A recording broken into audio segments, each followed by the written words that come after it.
সবাইকে জানাই merry Christmas. আচ্ছা, ক্রিসমাসে চিকেন আলা কিফ না খেয়ে বাঙালিয়ানা বজায় রেখে যদি লুচি আর কাশ্মীরি আলুর দম থাকে তাহলে কেমন হয় বলো তো? বলো বলো, লোভ লাগছে তো?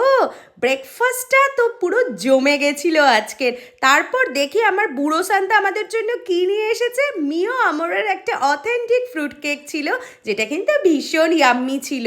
দেখবে দেখবে, এই দেখো আমার ছোট্ট সান্তা, কি মিষ্টি তাই না বলো? আর অর্ধেন্দু বাড়ি থাকা মানে আমাদের বাড়িতে কিন্তু দেশি মুরগিটা হবেই হবে।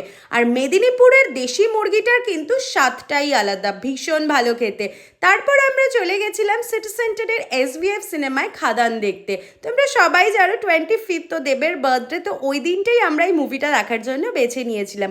মুভিটা পারফেক্ট নয়, তবে এতটা যখন হয়েছে ভবিষ্যতে আরও ভালো কিছু আমরা অবশ্যই দেখতে পাবো। এই আশা নিয়ে ভিডিওটা এখানেই শেষ করলাম। সবাই ভালো থেকো।